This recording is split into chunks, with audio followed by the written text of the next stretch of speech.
This was Malaysia's national debt 10 years ago.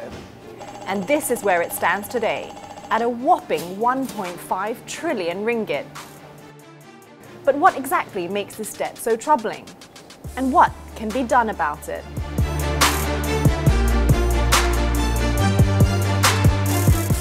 Just like businesses, governments get loans from the private sector, other governments or institutions like the World Bank to finance their spending. And sometimes, unlike businesses, governments print their own money, essentially borrowing from their own central banks. 15 years ago, Malaysia's debt was below 40% of GDP. Frankly, that's the last time that it was that low. Malaysia's government has been borrowing more and more money over the years. And partly thanks to the pandemic, the national debt has nearly doubled from 686 billion ringgit in 2017 to 1.1 trillion ringgit in 6 years. But there's also something called government liabilities, or non-loan financing owed to creditors. Add that to the mix, and the debt climbs up to 1.5 trillion ringgit. That's the equivalent of building 167 Petronas Twin Towers, or giving 33 million Malaysians 45,000 ringgit each. But it's not just the value of the debt that's alarming. It's how Malaysia is paying it off.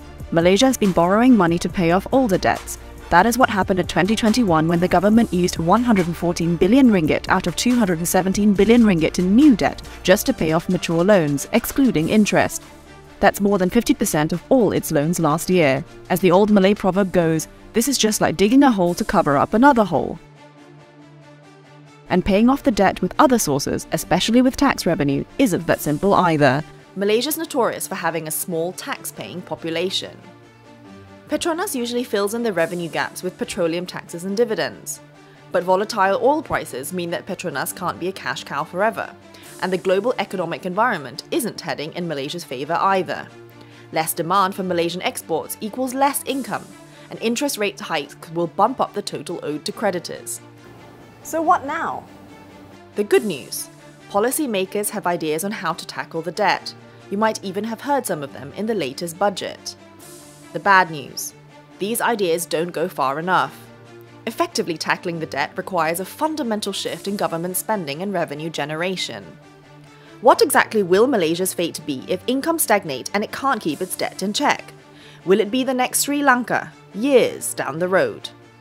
It's not impossible. Secara general, bukan saja Malaysia boleh jadi macam Sri Lanka. There's many more negara dalam dunia boleh jadi macam Sri Lanka if they are not careful. Here's the thing though, if we spend more and more money repaying creditors, that means that we just have less money for growing the economy. In turn, that means less money for making the rakyat's lives better. And then finally, we'll just have less money to secure our future. That is for sure a very worrying thing. Hannah Kam, FMT News.